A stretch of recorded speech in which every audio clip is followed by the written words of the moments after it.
Welcome to the Covering Data podcast, covering guests from the data, development, and IT world.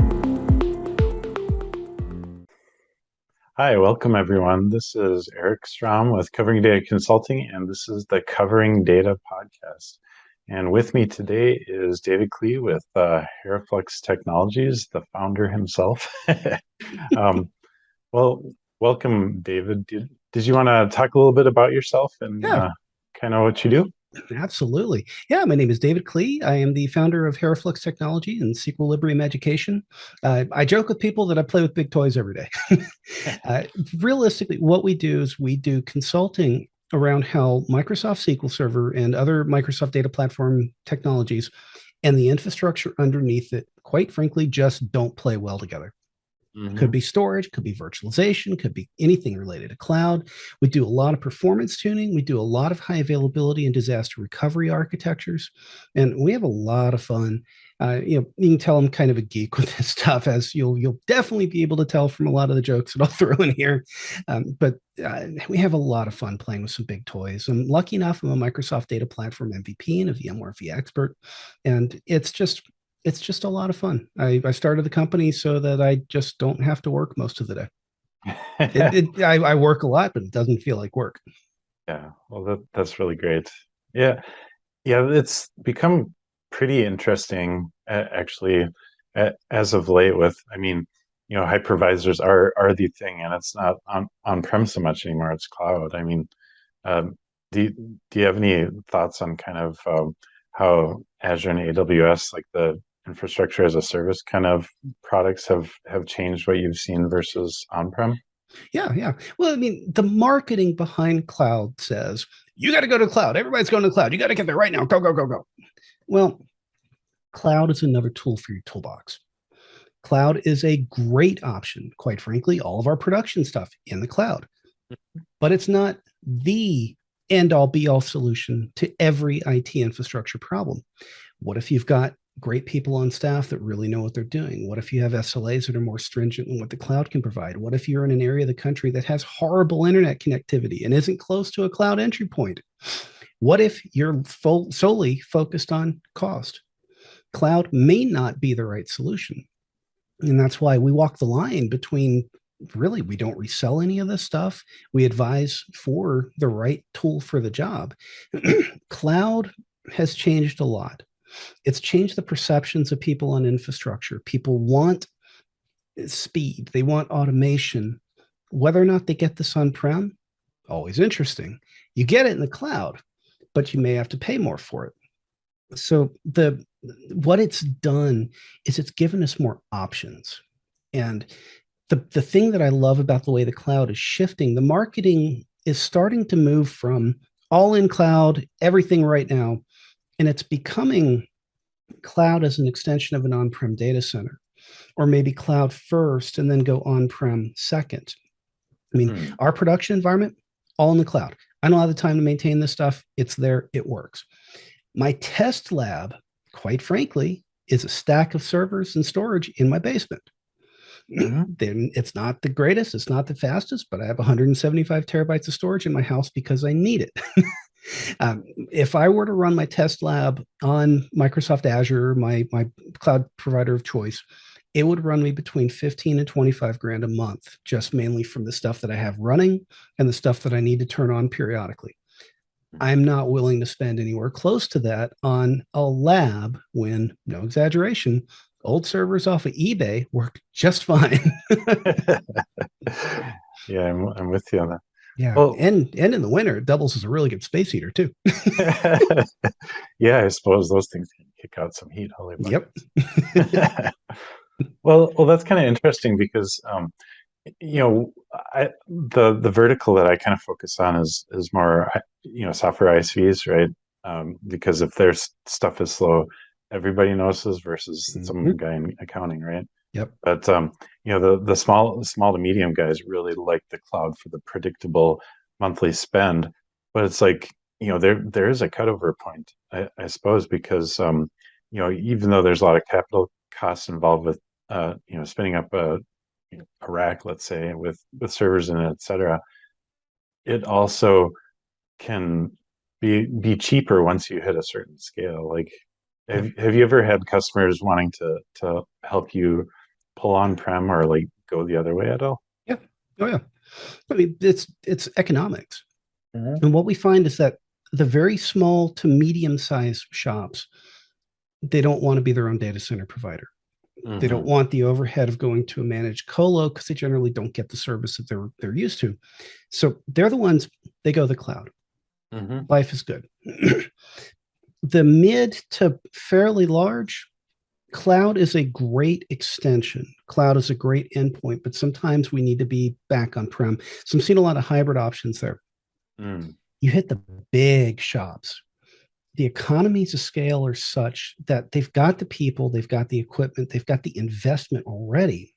Hmm. If they've gone to the cloud, that price tag is so significant. It's many times cheaper to come back on prem and literally do it themselves. And I'd love to see it is that it's a cloud first mindset and then pull back on prem what needs to be there. Link them, connect them, one span network, you've got everything where you need it. But do it in a way that makes financial sense. It makes the SLAs work. Do it that way. Yeah. Yeah, I suppose so. And I still see some older places that are kind of reticent to move to the cloud for reasons that maybe aren't totally accurate. There's the kind of the security stuff there, and when I think there's a Microsoft data center near me in the Minneapolis, St. Paul, Twin Cities area. Um, and like to see the kind of certifications they have to go through, like security certs is kind of mind-boggling Yeah. actually. So, do you still find a lot of kind of, let's call it, misinformation about the cloud or Oh yeah. misunderstanding about it? Oh yeah. I mean, it just goes back to education, and a lot of people's thoughts around it haven't changed as the cloud has progressed and changed. So a lot of people are like, if I put it in there, we're going to get hacked immediately. It's like, no, by default, today, cloud is inherently more secure than your data center. You have a perimeter security of a big old fence in your environment. But if you get through that fence, it's wide open. Yeah. Cloud is as secure as you make it. So, yeah, if you leave an AWS S3 bucket wide open to the world, somebody's going to find it. But if you do the same thing on prem, they're going to find it and then they're going to get in even further. Great. Cloud is so locked down that if you deploy an object, you can't even get to it until you poke a hole in the firewall to get there. Hmm. So the education around a lot of this stuff is just, it's fascinating in how some people stick with belief or old trains of thought, and they're not willing to either redo the research on what today's platforms actually give you, or you can present them all the fact in the world and they're not going to change their mind. And Right. that's hard. Yeah. Yeah, I'm with you on that. Some places are pretty easy to get into the cloud, but sometimes, there's certain projects that, especially dev projects that when you have access to cloud infrastructure, your POC can go so much faster and you don't have to wait for provisioning and all that kind of stuff, or even servers. I mean, a lot of this stuff is kind of, platform as a service or whatever you want to call it. So, Oh yeah. Well, I mean, uh, just in today's landscape, you want a new networking switch, you may be waiting 2 years. oh wow. I'm not exaggerating this. An unnamed company that we've done a lot of work with just recently went out of business. Mm, Storage company. Their equipment was dependent on 100 gigabit networking. So mm-hmm. they had SAN sales ready to go, but people had to get the networking gear in before they would actually purchase the array. Yeah, you call unnamed networking vendor X, Y, and Z and ask for 100 gig switches right now, you're looking at a 5 to 700 day lead time. Oh my goodness. So their venture funding dried up while they were simply waiting on everybody else to get their networking gear in so they could use their stuff. That's crazy. Absolutely. This was just 2 weeks ago. Wow. Yep. That's really interesting because I've heard about bottlenecks and, well, you hear consumer hardware, right? Like when crypto is really hot and you had video cards or you needed like that kind of FPU processing. But I hadn't heard about getting network infrastructure. That's bonkers. Yeah, even 25 and 40 gig networking right now can be over a year lead time on a lot of these big core networking switches.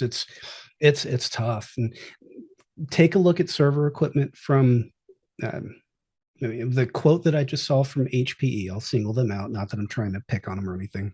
Hmm. 3.5 month lead time for a normal run of the mill 2 socket server. Nothing fancy, no crazy specs, but pretty high lead time. And I believe it's CPU and memory availability.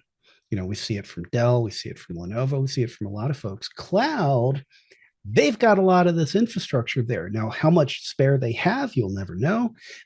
But they've got the extra stuff. So if you need a new server right now, click, Hmm. click, click, boom, it's up in 5 minutes. And that in itself is worth its weight in gold right now. Yeah, yeah, especially when you can't wait those months to do your like POC with the database backend and that kind of thing. So Exactly. that's interesting. I didn't even. It's scary stuff. So if anybody's listening to this and you need equipment fairly soon, I would suggest you start that process now because you don't know how long it's going to take to get it in. Right, right. Yeah, that's a fair point.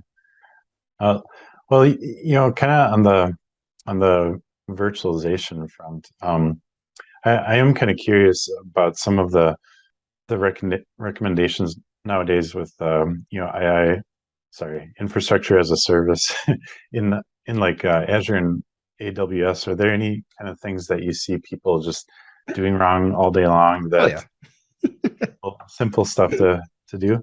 The biggest single thing out there, and this is something we're working on with our consulting practice, how big of a VM do you need? Right.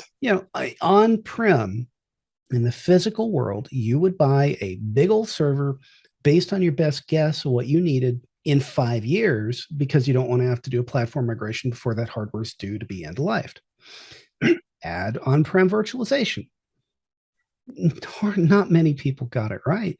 So it was, well, I need a VM this big in order to do this much work.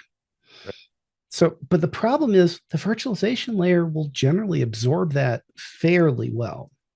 Hmm. So people have been doing that for years. Go to the cloud. I need that same big old server to do this big of a workload. Okay, now you're paying $5,000 a month for this virtual machine to sit there and be a glorified space heater. Right. So the act of how much do we actually need? It's an on-prem problem. It's a cloud problem. It's a costlier problem in the cloud, but it's a problem in both. And what I find is that people are so willing to not baseline their environments, but to just pull a number out of thin air, drop it in. Oh, it's slow, so cloud sucks. It's like, no, you undersized it. You gave it 2 cores, you need 8, or you need 12, or just the opposite. We, no exaggeration, we had one. They knew that they needed a 128 core VM in the cloud. Oh wow. We put perfmon on there. You know how many they actually needed? Hmm. 4. Four. At the end of a year, with what they overpaid, you could probably buy about 3 really nice Mercedes for one server. Yeah, no kidding. That is bonkers. Yeah, Well, and but that's the problem that they don't know, and they don't want to think about the business side of a technical decision. To them, the money somebody else is paying for it, so they just provision what they think they want and go from there. And the best IT people in the world that I've ever met understand the business and the financial side separately, in addition to the tech side. Because if you can save an inordinate amount of money, the CIO is going to be happy, the CFO is going to be even happier, and the CEO is going to notice that. And that's big. yeah. Well, that's a really good point. There's a lot of people in IT that have the attitude of get as much as they can get a yes to, right? Just Mm-hmm. because you never know, quote unquote, right?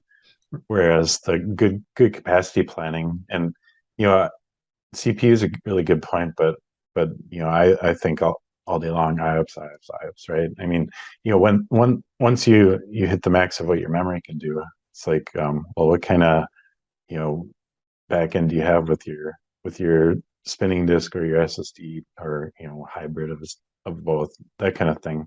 Yep. And that you can capacity plan that, and you can choose how in depth you want to do it. But once you learn the basics and understand some of this stuff, you can probably do a decent enough job and not just get the most expensive IO that you can possibly get, right? Exactly. Yeah, that's one of the biggest changes in the cloud is the capacity caps at certain thresholds, be it CPU count, be it storage IOPS, throughput, watching the latency characteristics. It's infrastructure challenges that DBAs historically have never really been that privy to. And Mm. that's the same thing with virtualization, storage, physical compute on-prem. A lot of these folks, they come from a development background, so they've never, they've never dropped a server on their big toe on Christmas Day, right here. Ouch. Yeah, the toe was cracked, but the server was fine, so it's okay. They Those they heal. yeah, oh yeah, it healed fine. But they don't know, and they don't know what they don't know. And I'm Mhm. not faulting them at all. It's a completely foreign layer of infrastructure underneath the data. But historically, it's been somebody else's job, and cloud makes it their job. But there's not a lot of good educational sources out there that say, you as a DBA, you need to understand storage IOPS. There's blog posts here and there. There's a handful of videos on Pluralsight and YouTube and a few other places. But unless you're looking for it, you're not going to find it. And Mm-hmm. that's one of the bigger challenges that I see. And it's an on-prem thing, it's a cloud thing. The cloud thing means you're paying through the nose immediately. And Mm-hmm. that it's either you're paying through the nose or you get a major performance bottleneck or both. Yeah, one and the other. Yeah, and it's a difficult situation. It's one that my background is so weird with a lot of this stuff that I kind of fell into a lot of this, and the infrastructure knowledge and the data side. It's honestly how we stay in business. It's being that oddball Rosetta Stone between the two sides and helping everybody make sense of a lot of that. Yeah, and actually, kind of speaking of your background, do you want to tell people a little bit about how you got started and how you ended up getting that infrastructure background and then Yeah, getting into SQL? yeah. So this one's fun. How much time do we have? Got all So the time alone. I've been a computer geek since well before it was socially acceptable. Sure. I got my first computer when I was 5. I started repairing and building my own computer when I was 8, largely out of necessity. I wanted bigger and faster, and I kept breaking my parents' computer. So my dad took me to a swap meet, and it literally, when you had computer shows of just the old mainframers sitting around trading computer parts, and a lot of them felt sympathetic to me, kid walking in there. So I got a bunch of free stuff, made it all work. When I was 12, I started repairing computers for other people. And quite literally, it was anybody I could ride my bike to. And eventually, my dad had a recording studio. He taught private lessons out of the house and music lessons, and people would start bringing me their computers. So I'd fix them and made good money. I got to keep all the old parts. It was just a lot of fun. Took a job in help desk and building computers for people. Uh, when I was in high school, I became the sysadmin for the high school. Oh, wow. It was fun. Well, part of it is running NetWare. I found a vulnerability the first week of high school, figured out how to get in and mess with stuff, and I actually locked it down and then told them I did it because I'm that kind of person. And so next thing you know, they're making me the sysadmin for the high school. But the SQL Server piece was fun. I'd always, like with that kind of system, there was a database underneath. I Mm, forget what that one was, but it was interesting to be able to see the central location that people could put stuff and everybody could get to it, authorized or not. great. So when right around the same time, a family friend had parents that were real estate agents, and I went over to his house one day to play video games or whatever, and I saw them both on typewriters working on the same exact thing, just multiple copies, a little bit different. So built an access setup so they could both work together on the same thing. Saved them a ton of time. About a year later, they had somebody else in their firm wanting to do the same thing. So we actually put a SQL server together in their office. This was 90, 95, 96 back in the day. So I built this back end for this real estate company with an access front end that was calling SQL Server on the back end for all the data. And this way they could do reports, they could all work on the same listings. It saved them a ton of time. So I It's get into really college, started building websites for people, all data driven, had a lot of fun with it. Get out of college, take a job as a developer, found out I'm a terrible developer. Still had my hands dirty in infrastructure. I was a part-time sysadmin for a bunch of nonprofits and just had fun. Took a job at a very large performing arts center. Hmm. This is like 2004, 2005. Brand new place, very expensive, state of the art. And bottom line, there were absolutely no provisions for IT. Brand new building. You think we had any server room? No. We stole a janitorial closet. Sounds about right. We ran 200 amps of power in there. We snaked an air conditioner in the loading bay through the building to put cool air in the room, and we cut a hole in the door with a sawzall for an air return. I had one 42U rack to put servers. Oh wow. At the time, we had the official need for 31 servers, plus a phone system, plus 4 networking switches, plus 2 SANs, plus a tape backup drive. You think all that's going to fit in that room? No way. Oh, not even close. Yeah. So in 99, I actually found my first copy of VMware Workstation and was just floored. I had a copy of Windows NT4 and SQL Server 6.5, and it worked okay. You kind of fast forward a few years, VMware GSX had come out. Hmm. I had no choice. We virtualized everything, and it worked. Oh wow. And 2 years after that, somebody told me, you can't virtualize anything important. It's like, I already have. So why can't you do it? Oh, Yeah. So it was at pretty. this place. It was at that performing arts center where I was there to be kind of a growing DBA admin and infrastructure engineer and kind of geek of all trades. Mhm. The database side, trial by fire. SQL Server 2000. We had 6 distinct performing arts organizations with very different views of how they wanted to access their data on the same system, of course.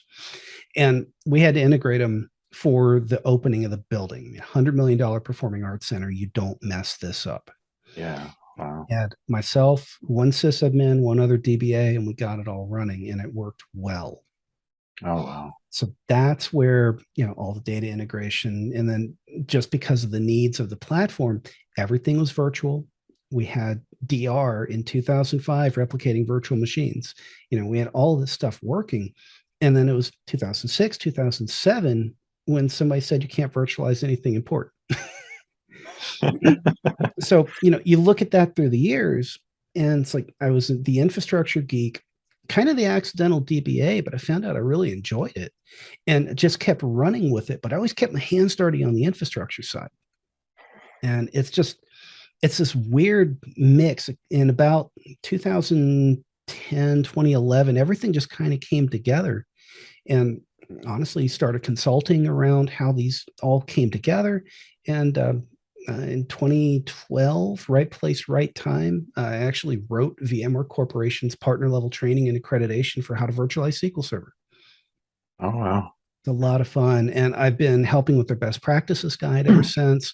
Do a little bit of R&D on just testing some of the stuff they're working on, and it's not just them. There's a lot of the Hyper-V stuff. We've did a ton of that, working a lot of the KVM variants, now public cloud, and it's just an extension of all this with just some really good infrastructure automation on top of it. Yeah. Well, that's really great. I mean, you were um, leading, if not bleeding edge on on getting VMware setups because I remember. I mean, actually, my story is a little bit similar, just not with the VMware stuff, but I started out doing some repair, mind you, much later in life, like early college, and then ended up with a corporate job and kind of started did my first reindex on SQL, being like the hardware support geek and the system support. And so yeah, I got to play with a lot of fun servers back in 2001, and like seeing the I forgot what the 8-core one was called, but like it was the one Intel 8-core that you could get. The But beast. yeah, it was. But what I remember back in that time is like nobody was really talking much about VMware until much later, and so that's pretty incredible that like back when I was playing with that the physical bare bones like ProLine stuff and whatnot, you were already virtualizing, which is Well, which is way cool. necessity is the mother of invention. Right.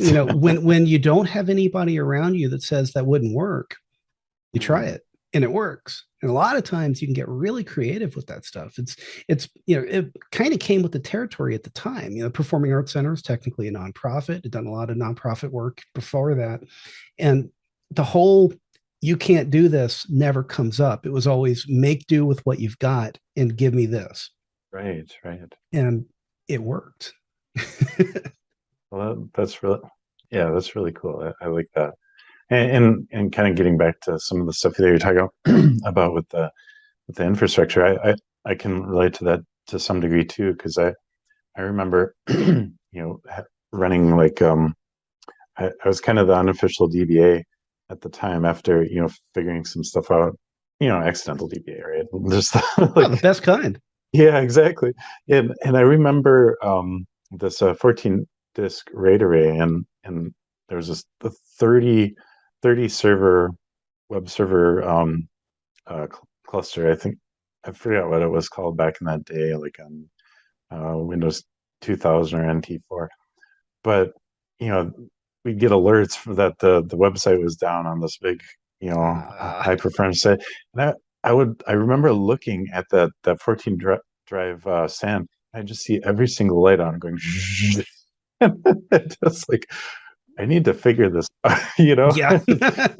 So we got to build this big, much bigger SAN, and it was a lot of fun. But like we had to do capacity planning and figure out the RAID type, and back then you were counting the drives because like every drive was a big deal. You know what I mean? So Yep. Every spindle, 115 IOPS. Let's add. Go. yeah, exactly. So yeah, I really enjoyed that stuff, and I remember paying attention to, I think it's Joe Chang was really getting into all the infrastructure and the CPUs and all that kind of stuff. And I think Jimmy May was really doing all the IOPS and the like the disk alignment or partition alignment stuff. And it's just like it was really cool. I don't know. It's so much fun. Yeah, exactly. It is. I mean, it's neat to be able to see it and to gauge, and just quantify capacity. Hmm. And to this day, it's done so poorly in the industry, it's not even funny. Yeah. Hmm.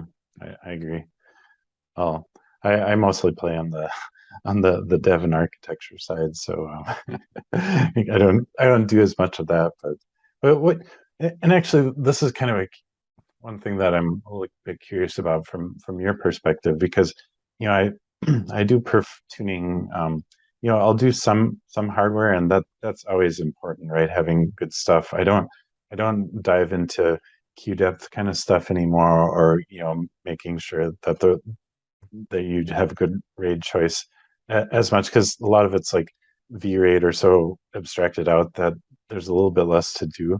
Yeah. But I very much focus more on the app DBA. So like, your temp DB is thrashing. I can show you how to tune a query to get rid of uh, implicit conversions so that you can use indexes, right? And boom, suddenly TempDB is a little bit less, crazy. But what are your thoughts on kind of approaching from let's say the OS hypervisor side versus kind of going more on the code side? Like or even SQL configuration like indexes and that kind of stuff. Like, Oh, where do you like to play? I love to play as neck deep in that as I can get, but at the same time, I always start at the 30,000 foot overview. So whenever somebody comes to me and says it's slow, Hmm. where do you start? So to me, we've got this whole thing that we've built out over the years. How do you identify the pinch points in every infrastructure layer? Hmm. And is this misconfiguration way down here hurting you when you ramp stuff up way up here? Like the tempdb configuration that you're talking about right there. Good example. Hmm. We've got tempdb contention inside SQL Server. Okay. Is it the metadata management in the tempdb database? Hmm. Is it the Windows queue depth of storage to get to that drive? Right. Is it the queue depth of the controller connected to Windows? Hmm. If this is a physical server, where is the storage at? If it's local, what kind of write cache do you have? What kind of RAID configuration do you have? How robust is the controller that handles the block level metadata underneath Windows? If it's virtual, there's 5 layers of queuing in the hypervisor, be it LUN contention, be it storage controller at the virtual disk controller presentation layer. There's queue depth getting to the data store. There's queue depths in the hypervisor itself related to your interconnects if you're going to a SAN. Hmm. And then there's switching and multipathing. And at what threshold does it multipath? And then there's the controller on the storage. Is it overwhelmed? Is it underpowered? Do we have enough cache memory? And then there's the physical disk media itself. What's the backplane doing? Is it spindles? Is it flash? Is it optimized for flash? Can it handle a large block write? All of these components, you have to identify each one in order to squeeze the most out of the whole thing. And the way I always tell people, if I'm a DBA and I've been reported that this task is running slow, do you immediately start query tuning? Because Hmm. what a lot of DBA's approach is, it's to start query tuning. I make a lot of car analogies. And the way I look at it is, if your day job is motor and engines underneath race cars, Hmm. if you're driving down the highway and all of a sudden the car just slows way down, you pull over. First thing you do is pop the hood, right? Right. You don't walk around the car just to make sure you don't have a flat tire. And it's a hard one. We've got so many places where the infrastructure is either blamed for everything or the database code is blamed for everything. Hmm. And any one of these components can have this cascading daisy chain effect underneath it. And it has these massive ripple effects underneath not just your server, but everyone that's crushing it. And if your thing is beating up on it, there can be all this collateral damage around it. And Yeah. that's where I go. So Hmm. I always start with just give me the baseline and the system state of everything. And then give me all the performance telemetry of every single layer. And then put it together. And then Right. what bottlenecks are present with the current demand? Let those float to the top. And then change a variable and let the whole thing resettle in. Yeah. Find the next bottleneck, fix that one, watch it resettle. And that's one of those things a lot of DBAs, in the event of a performance problem, want to do something. I hate that. I hate it so much because it's just like going into brain surgery. You're like, well, I think we should cut here. Cut. It's like you don't quite know if that's the right thing to do. And if it's not the right thing to do, you've got exponentially more collateral damage than if you had not done that in haste. Right. No, that's totally fair. That that's interesting too, because I like your approach for it being a lot more thorough on squeezing as much as you can out of hardware, which especially like when you have enterprise SANs. This was more earlier in my career, but what I found is like people would get these, or data center people would get these large SANs, but they wouldn't be IOPS focused. What would happen is like SQL and Exchange would eat all of the IOPS, and then like everything is slow, and they're like, why is everything slow, right? Mm-hmm. And it's like, Well, because you spec'd out on space, not Mhm. on IOPS at all, and your Yep. SQL Server had ate it for lunch. You know what Yeah. I mean? Or even, I mean, literally to this day, there is a default. Just to give an example, Cisco UCS, one of the Mhm. most prevalent compute platforms in the world, and I have nothing against it. You park an all flash array underneath it. This thing can handle thousands of concurrent IOs simultaneously. It's just amazing equipment. The queue depth at the interconnect leaving the blade chassis to this day has a default queue depth of 20 concurrent IOs. You just bought a Ferrari and it came with square tires and a 1 gallon gas tank. Exactly. And quite literally, I've been working on this platform for over a decade. I have yet to see one that somebody has actually tuned, and all the vendor documentation leaves this thing out. And I'm talking like $4 million converged platforms all around the stuff. It's all the same. Wow. And then what they do, oh, your storage sucks. No. And then the worst part about this, DBAs are getting long IO alerts in SQL Server. Windows team are getting high storage latency as seen by the operating system. They call the storage admin. No, everything's fine. And it's Right. because, and I've actually been in a meeting that was so contended that a storage admin picked up a chair and threw it at the DBA because they had been arguing about this for 7 months before I got called to come in there. Oh, Jesus. Yeah, and it was a Herman Miller Aeron. Those are not light. Yeah, no kidding. Like I got right now. Yeah, and the Wow. bottom line, they were both right. It was in the middle, and nobody knew the setting was there. But if they had just looked at the latency at every layer holistically, SAN said it was good. Hypervisor said it was good. Windows said it was bad. Hmm. What's in between there? Boom. This one dumb setting. Wow. Yeah, to be frank, I've only gone as deep as the Windows driver, and I've kind of had to rely on the storage admins knowing what they're talking about. Like when I'm seeing bottlenecks, I'm like, okay, the driver has the appropriate queue length. There's enough files for SQL to make sure that it can balance the load in accordance with what let's say the SAN can handle. But you know, once I get kind of past that, I know even less about multipathing, but I definitely remember it. And then, I remember some controller stuff, but I mean, that's like 15 years old in my noggin Yeah. at this point. Well, 15 years ago, you as a DBA were owning all of that stuff. That was your server. You managed all of that. So you had to know all this stuff. Over the last 15, 20 years, that amount of knowledge has kind of been whittled away because it was another team's duty to provision storage. It was another team's duty to provision compute for you. Hmm. Those components have been so siloed at this point that it's somebody else's job. And yeah, Mm. you don't need to know that. You just focus on the database. And now you bring in cloud, and guess what? It's your job again.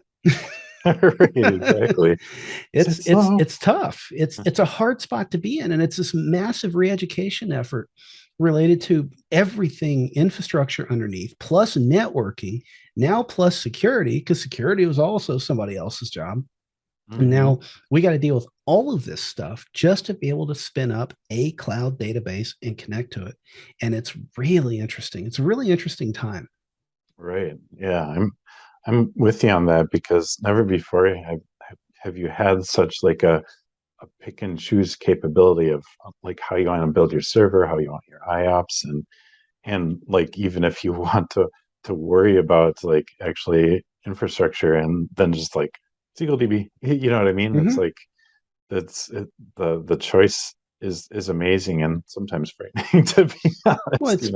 it's like saying I want to go to Walmart and buy a box of cereal. Okay. You Right? hit the breakfast aisle and you have 8,000 choices in front of you. It's like, what am I in the mood for? Yeah, You know, totally. tons of choice. But the problem is with a cereal, yeah, it's going to fill you up. With a cloud service, you may back yourself into the wrong corner and it may be really hard to dig out if it's not the right choice. Hmm. Yeah, and well, and it's really again really interesting hearing you talk about this too because like when I come in, so my specialty is kind of more around code and kind of like SQL architecture. And what I end up doing is, when I look at I look at some basic disk stuff, again, because nobody's an expert in all, but I can uh, tune the top 10 queries and then also train the dev teams on how not to do, let's say, implicit conversions. And I can, like, get IO down to a tenth, or like get the CPU down so low that it's boring. You know what I mean? And that's Yeah, just with, not boring, proper. yeah, yeah. Well, boring in a good way, right? Because nobody's fretting about it, right? It's like, okay, well, we have CPUs.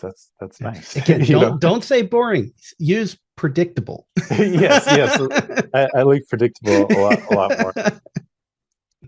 I think more like, deployment night boring, right? Yeah, We're releasing code, and it was nothing special, and that's what customers really like on my yeah. side. I mean, I look at this from the end user and the business perspective. I want everything that you and I to do to be functionally transparent. I don't want them to think about waiting on the system. They should Hmm. just use it.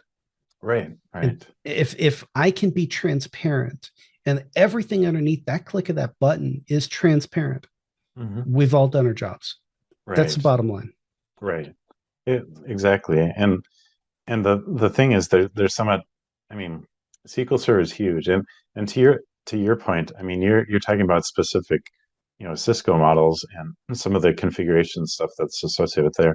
In my brain, I'm like, I have my tools that I can use, and we may be coming from very different perspectives, and we can still get really great results. And like, like if you had a hardware genius like you, and somebody like me who could knock all the kind of the SQL sprox out of the park and whatnot, you can, I mean, just imagine what kind of stuff you can do when you get Oh, those two kind of resources together. there was one environment that I was in. It was absolutely incredible. I've never had a software engineer that was this diligent about efficient code. I mean, quite literally, the first hour that I'm on site there, and this is a while back, Hmm. guy's quoting Big O notation. It's like, this is amazing. My kind of I mean, guy. yeah, I mean, it was incredible. And what happened was we're we're we're talking through code and database design. I mean, literally, there's nothing I can poke a hole at. It's so good. And then I start looking at the infrastructure, and it's a credit card processor. Oh, sure, And sure. at the time, their production database servers were running on a 4 drive RAID 5 setup, spindle. And I'm sitting back looking, and I'm looking at the storage latency underneath, and it was astronomical. And I look at them, it's like, we could get you an SSD and this thing's going to get better. And it just simply didn't register that there could be something that was not something that software engineering could fix. Yeah. And I'm having a not an argument, but a good discussion with them to say, your code is so good. I'd love it if we could fix this primary bottleneck. I didn't know the CIO was standing right behind me, and a credit card just popped over my shoulder. And he said, prove it. So it was near Cleveland, Ohio. And that night, and the guy approved it. We went to Best Buy and I picked up a PCI Express SSD drive. Nothing fancy, consumer grade, nothing fancy. Went back, and that night we swapped it out, moved the database over there. That was it. Turned it Mhm. on. I can't make these numbers up. And this was probably 10 years ago, and it still sticks in my mind. Their software load tester that they had, because they were so good at this, 71 times performance improvement. Oh, wow.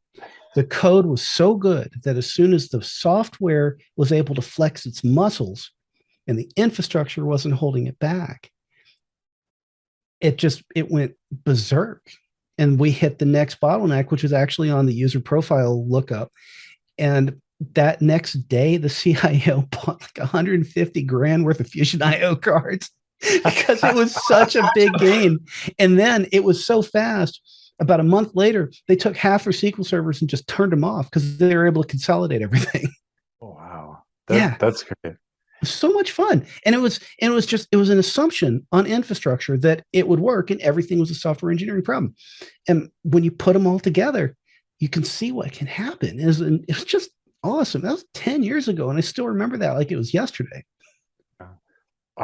That's really great. Like I remember at our local SQL Server user group, we had a Fusion IO rep come in. This again was like a decade ago, and I was really curious because I've been hearing about SSD, and I've heard about there can be, let's say, protocol bottlenecks, whether it's Mm-hmm. SCSI or SATA, and there can be bottlenecks associated with the type of networking physically that you might use, like switches, fiber versus copper, etc. And it's like, what is the bottleneck on these things? And it's like the backplane. Mm-hmm. It's Yeah. like we can go faster. I'm like, Mm-hmm. Yeah. PCI Express has a finite cap on speed. And when the storage medium itself is so much faster than that, and that's literally the state that the world is in today. NVMe wow. storage is, we're talking 80 to 130 microseconds per IO. It's incredible. When you look at a ping, Windows starts measuring it at 1 millisecond, less than 1 millisecond. Linux will do it in microsecond. But now, in order to squeeze the most out of these ultra fast shared storage arrays, we need ultra high speed network adapters. We need remote direct memory access, RDMA network adapters. We need RDMA over converged Ethernet. They call it Rocky NICs. And these are the things that are really expensive. But that's the kind of stuff we can get that latency down as low as possible. So then, where's your next bottleneck? It's usually on the controller in the SAN, which is dealing with all the metadata management of where your data actually sits, or data savings ratios, or how to batch stuff up to write it in one big block, stuff like that. When that's taken care of, then it shifts back to the interconnect coming from the physical medium and its backplane connection. And you literally just start working your way up from there. It's fun. It's so much fun. Yeah, it's funny enough, but you're making me a little jealous. It's like, oh, I remember playing with this hardware and all. It was a lot of fun. Yeah. Build a home lab. It legitimately doesn't cost that much to get a moderately scaled home lab to be able to start stress testing and stuff. I mean, my lab right now, I got 4 dual socket machines, 12 core dual socket, 384 gigs of RAM. Each one was about $2,400 on eBay refurbished, and they are absolute bulletproof workhorses. They just run. Yeah. I've got a 10 gig networking switch in my test lab that I bought new. That was $2,300 5 years ago. They've come way down since then. Okay. I've got a Synology NAS.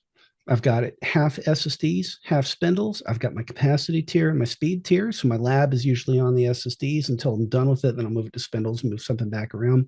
I'm lucky enough, I've got a pure storage array. So if I need all flash with deduplication, there we go. And that's my test lab. And it works really well. It was not that expensive to get into it. And I mean, even for everybody out there, that's still overkill for what most people need. Quite literally, a laptop with a decent amount of RAM and a big hard drive in the thing, you got all the test hardware you need. Yep. Yeah. You don't need more than that. It's like, I'm the weirdo. I'm the one testing 20 VMs at the same time. Most people, you spin up a VM or you spin up a container, test, stomp on it, do what you need, tear it down when you're done. And that's perfectly suitable. Right. Yeah. Yeah, exactly. I mean, this is a really handy environment. If you get a decent quality SSD and throw enough RAM into a, I mean, even like a gaming laptop, which is kind of what I do. I do run a little cheap, but that serves my needs perfectly well for Yeah. SQL Server and all that kind of stuff. So Yeah. I mean, the desktop that I'm on, 16 core AMD rig, 128 gigs of RAM, not terribly expensive. And I built it myself, so it's about half the price of buying it from somebody else. right, exactly. Huh. Well, that is pretty tempting, especially so to be able to kind of reintroduce myself a little bit into some of these IO settings that you're talking about because they were very relevant. When I was helping spec and build out uh, RAID arrays back when I was a DBA, way back Yeah, in the day. So, well, it's all still relevant. That's the fun part. I mean, mhm. physical commodity equipment is an extension of a VAX and a big Unix machine from 30 years ago. Virtualization is mainframes with commodity equipment. Cloud is virtualization on commodity equipment with automation. So if you built that knowledge 10, 20, 30 years ago, all you got to do is change a couple of buzzwords, maybe stack a few more buzzwords on top of it, and the knowledge transfers. And that's why a lot of people, if you're familiar with infrastructure, cloud is not that big of a stretch. But if you're like most DBAs today, you don't have the infrastructure background. So the learning curve to get into cloud is just astronomical because that foundation just isn't there. And again, it's not anybody's fault. It's the nature of the way the businesses have become more siloed over the last 20 years. So not blaming anybody, not faulting anybody, but that learning curve is severe now. Yeah. Well, speaking of learning curve, and actually, like I really like a lot of the stuff that you're talking about, and I was kind of curious about your training program that you have. Like, do you talk about all this kind of stuff and kind of like, but I'm curious about that, and also kind of like why let's say like CIOs or directors might really want their DBAs to take this kind of training because Yeah. I mean it is so relevant. Yeah. Yeah. Well, we do two kinds of training. One is a video based on demand training package. So it is specific to SQL Server on VMware. The Hmm. good thing is, if anybody out there is interested in Hyper-V, 90% of it's the same. You just change where you click. No big deal. But it basically, that video based course is 8.5 hours. There's a ton of time put into it. And it's a deep dive on what is infrastructure to a DBA and what are all the layers at and underneath this database, be it the data file, the virtual machine configuration, CPUs, interconnect, storage speed, all this stuff. What is it? Hmm. How does this matter to you? How can I know if this configuration is holding me back? And what settings do I either need to tune myself or instruct my infrastructure team to go double check and tune in order to make this stuff faster? And how do I measure it? And that's the single biggest thing right there. Because you can tune until you're blue in the face, but if you can't state objectively, this switch made this better, what's the point? Now you're just changing knobs and making a big configuration mess. Right, right, exactly. So that's the video on demand side. Hmm. The other thing that we do as part of our consulting, and this is arguably one that I have even more fun with, and you can tell I get excited with this stuff, Yeah, no kidding. rather than just here's some generic training, it's deep, come back with questions. Hmm. What we'll do is a 40 or a 60-hour training boot camp, and we essentially go through the same kind of slideware. But every single layer that we talk about, we now turn around and we do a live interactive health check with every member of your IT department, not just the DBAs, but everybody's in there together so that everybody's on the same page. Everybody knows the other side's perspective, which is so much fun. Infrastructure, especially storage people, they know that SQL Server is killing their storage. They don't know why.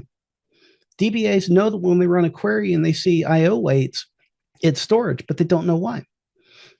VM admins are like, this thing is just killing me, just on either side.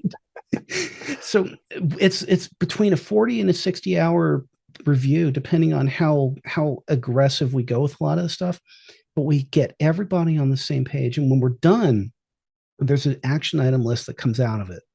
So it's literally a full checklist of everything that we went through and everything that can be done better in their environment, specific to them, and not just generic recommendations, as well as here's how you fix this, here's how you fix that, here's how you measure the impact of this, and here's what to watch out for above this layer as you start cleaning some of the stuff up. And it's so much fun. And it's one of those, you never ever know what you're going to find. And there's always skeletons in the closet. But the best kind of environments like that are when people are open minded, they're open and not guarded on the platform. And I'm not here to criticize anybody. I just want you to get the most out of that investment. And the ones that take the recommendations and all the things that we find and they're willing to act on it. And in almost all cases, it doesn't mean you got to go buy more hardware, more SQL Server license, or any of this stuff. It's literally your car came with square tires. Let's go put round slicks on there to go down the drag strip better. Great. That's the kind of stuff where it's configuration changes. There may need to be a maintenance window scheduled for some outages, but again, it's not, it's just proactive. It's getting the most out of the stuff. And then, 2 years from now, if there's an emergency, the DBAs speak the same language as the infrastructure team and the storage team and the server admins. And you all sit down together and you fight through the situation instead of the whole, well, it's got to be the storage. It's slow. You go fix it. Nobody wins there. You get degraded performance or outages that last exponentially longer than if everybody's on the same page and work together. And it's arguably my favorite kind of project. Yeah. Yeah, it really is great. And I can totally appreciate what you're saying because like, I mean, DBAs always kind of get moved into one group or another. Usually it's either kind of like an app admins or like let's say a dev team, or they get stuck with infrastructure. And usually there's always contention between all of that. And getting people together to communicate and to your point, using the same language and understanding, like you can open it up to everybody and say, here is the disk queuing and all the things that go into that, but here's the SQL configuration that won't get the most out of that configuration. You Yeah. can get them all speaking and understanding each other, which I think is really great. It's a lot of fun. And pre-pandemic, these are the kind of training packages that I would go on site for, or that we would do on a Friday ahead of a SQL Saturday event, or I did a few of these actually at the past summit. And it's so much fun when you see that light bulb go off in somebody, and then they grab a laptop and they just start hacking away and they're ignoring what you're doing because they want to apply what they learned. Or 2018, I did a past summit pre-con. We're done at 5. Mhm. We had a line right by the stage of people wanting to ask questions. At 6 o'clock, 2 people broke out laptops and we remoted into their environment to start looking at their environment. We got kicked out of the room. So we moved into the hallway. About 7:30, we get kicked out of the hallway. So we moved downstairs. And at 9 o'clock, we finally were done with their environment. So we all went out for some food because we had missed the opening party. Oh, that's hilarious. It's fun. It's a lot of fun. And Hmm. when everybody's on the same page and they understand the language, they know what to look for. People used to fear virtualization. You Hmm. remove that aura, that mystery around this black box that they don't have access to, and they're like, oh, that's not so bad. Now they know what to watch out for. Cloud, same kind of thing. It's a black box underneath the automation. But if you know what to look out for and you know what it's doing, you may not necessarily know how it's doing it, but if you know what it's doing it and why it's doing it, the aura is gone. And now you can just use it. Right. Yeah, I remember uh, Bob Bob Ward. You know, what is this, like 8 years ago, maybe, or maybe a little bit more, talking about Azure SQL, and just being really upfront when it was still kind of pretty new. It was like, this is actually SQL Server, Yep. and what we do is we do a release in the cloud. Like I don't remember, every half year at that time, every half year release, and then we take 3 of those and then we roll it up into a SQL version. So it's like Yep. SQL in the cloud is SQL. You know what I Yeah. mean? Like with abstractions by necessity, but like when you know that and you already know the architecture of SQL, you already know a lot about Azure SQL DB. You know Yep. what I mean? It's like, Yeah. Well, that's a piece that people don't quite get today. Azure SQL DB, Azure SQL Managed Instance, SQL Hyperscale, all the stuff. And then the box product, it's all Azure SQL, mm-hmm. even the on-prem stuff. That's the way I look at it. It's Microsoft Data Platform with the Azure SQL bucket just packaged for on-prem, or exposed to give you a database, or exposed a little more to give you a managed instance. Right. If Right. you look at it that way, you're now just simply expanding the SQL Server skills.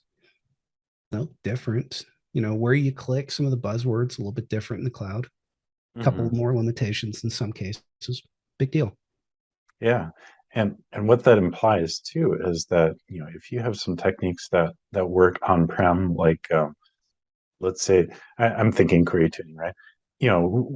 With some of your queries, that'll totally work in the cloud. And this Yep. time it's like my provisioned IOPS or my bill, instead of just like, like server slow, right? So Yeah.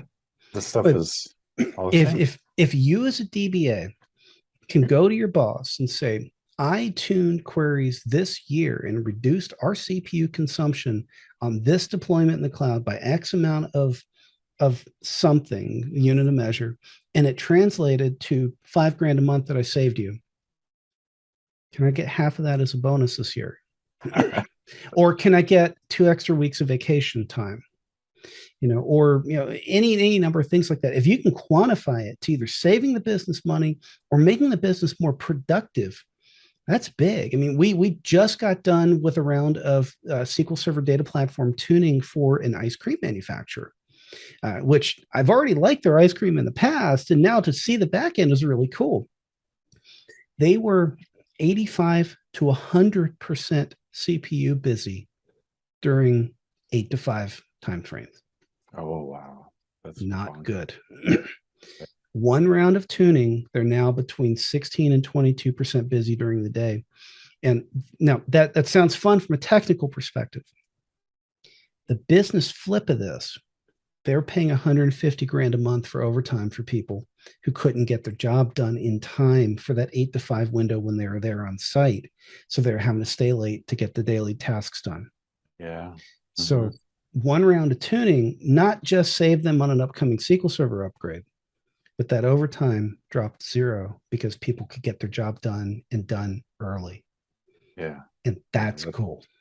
Yeah, it really is. And it's very compelling too, because you know, whether it's like, I mean, whether it's a manager or a team leader or whomever, like the amount of nail biting that goes on for like when you're deploying, or like, is tomorrow, am I going to come in and like the performance is absolutely shot because without me knowing, I used a technique that had implicit conversion scanning the gigantic table, and now it's all hands on deck. You Yeah. know, even though the deployment went smooth, which is unusual in and of itself, right? So it's like, oh, here we go again. It's always something. It's Exactly. always something. And my big thing is I want to know if I show up to work on a Monday morning and everything is running dog slow, I want to know what changed. Mm-hmm. Because I mean, it Exactly. doesn't do that on its own usually. Right. Right. Something changed to trigger it. Mm-hmm. I'm with you. Well, this we could talk for quite a while. This is really enjoyable, but I think that it would be good to hear a little bit about kind of a little bit more about where people can find you, especially like with Hairflex, your consulting company, and also if people are interested in that training you were talking about, because I think it sounds really compelling from my perspective. So, Absolutely. where can people hear about that? Yeah. So bottom line, I need to do more blogging, but my home blog at davidklee.net has got a lot of historical stuff out there. My company website is heraflux.com, heraflux.com. The on-demand training videos are out at sequilibrium.com. Hmm. Fun name. Yeah. The consulting and the interactive training, that's all under the Heraflux brand. So that's something that if anybody out there is interested in, let me know. It's always tailored to what you need. So if we want it more focused on query tuning, development, how to identify this kind of stuff, great. If the DBAs in your company are doing fantastic, but they're always blaming the infrastructure team and we want to focus in there, no problem. It's very tailored to your environment. There's never one size fits all kind of solution for this stuff. Yeah. If anybody is attending the PASS Summit this year, I'm lucky enough that I got picked for one of the virtual remote sessions. So I'm doing, go figure, 1 hour session on SQL Server virtual machine tuning. But it covers both on-prem and in the cloud. So I'll be there remotely doing a part of that, and I'm hoping to do as much community involvement while I can remotely there. And if anybody is watching this from the local user groups, if there's anything I can do to be a part of your user group, do a remote presentation, things like that, let me know. The networking is half the battle with all of this stuff. So love to present to your group. And quite frankly, I'm a geek. Bring your questions, and really anything infrastructure, virtualization, cloud as it relates to the DBA, performance tuning, and business continuity architectures. That's really the sweet spots that I fall into. Hmm. Yeah, that's really great to hear. Um, yeah, well, it was awesome talking to you. It was totally a pleasure to geek out with you, and this was a lot of fun. So much fun. Thanks for having me. I love these conversations. It's fun. It's fun to share the background, because once you know people's backgrounds, you tend to you figure out why they tick. And my background, I'm transparent with all this stuff. I'm an absolute diehard geek with these things. And it's fun to share, it's fun to mentor, it's fun to help people understand why and not just what. Because if they can learn infrastructure technologies, it's going to set them up better for their business in the cloud or with the infrastructure on-prem. And quite frankly, if the companies they're at aren't helping them, it gives them a better foundation to help find a better job. Yeah, exactly. And that's important too, career growth and having a place that really appreciates the skill set that you Yeah. then get, right? Yeah. So, yeah. Well, thank you so much, and thank you everybody for joining us. Once again, this is Eric Strom with Covering Data Consulting, and this was Covering Data podcast number 4 with David Klee. Thank you, sir. Awesome. Thank you Uh, very much. Thanks so much, everyone, for listening to the Covering Data podcast. If you'd like to learn more about how I can help you with your database needs, check out my website at coveringdata.com or email me at eric@coveringdata.com. Have a wonderful day, everyone. Thanks.